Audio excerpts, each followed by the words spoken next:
এ বাড়িতে আসার কথা ছিল বেশ কিছুদিন আগেই, কিন্তু ওই যে ব্যস্ততা, সময়ের অভাব আমাদের প্রত্যেকের জীবন দুর্বিষহ করে তুলছে। এসেছি বটে, কিন্তু অনেক দেরি হয়ে গেছে। যা হওয়ার তা হয়ে গেছে। যখন এই বাড়ির মধ্যে ঢুকছিলাম, তখন দেখলাম বাঁশবাগানের মধ্যে নতুন কবর। ব্যথায় বুকটা দুমড়ে মুচড়ে উঠল। যেটা সন্দেহ করছিলাম তাই ঘটেছে। গত শনিবার এই বাড়ির সেই মানুষটি মারা গেছে। মৃত্যুর সাথে পাঞ্জা লড়ছিলেন, ক্যান্সার আক্রান্ত ছিলেন। আমাদেরকে বারবার নক করেছেন, কিন্তু আমরা যেহেতু প্রকৃতি নিয়ে কাজ করি, প্রতি মাসে একটির বেশি মানবিক কাজ করতে পারি না। তাই কথা ছিল এই মাসে আসব। এসেছি বই কি, কিন্তু সব শেষ। আমার পাশে বসে আছে 12 বছরের একটা ছোট্ট ছেলে, আব্দুল্লাহ। তার পেছনে ওর অসুস্থ মা। ওর বাবাটা ক্যান্সারের সাথে লড়ছিল 8 মাস। এই বারান্দায় ছটফট করেছে অনেক, সারা রাত চিৎকার চেঁচামেচি করেছে।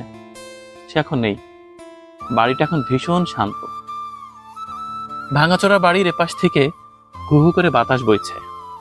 বাতাসে কান পাতলে শোনা যাচ্ছে শীতের বার্তা, সামনে শীত আসবে।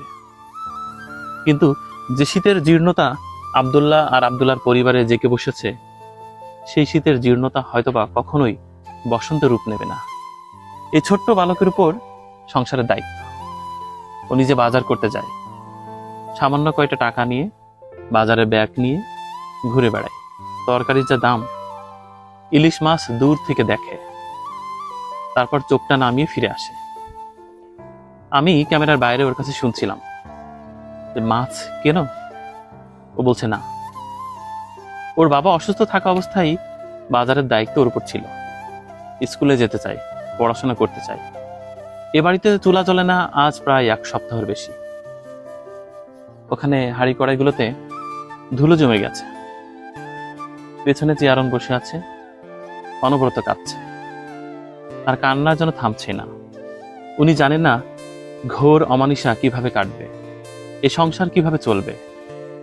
উনি অসুস্থ, অন্যের বাড়িতে কাজও করতে পারবেন না।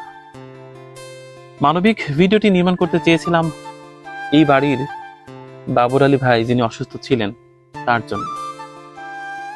কিন্তু তিনি এখন শান্ত হয়ে গেছেন। এখন কবরের পাশে দাঁড়ালো আর চিৎকার চেঁচামেচি শোনা যাচ্ছে না।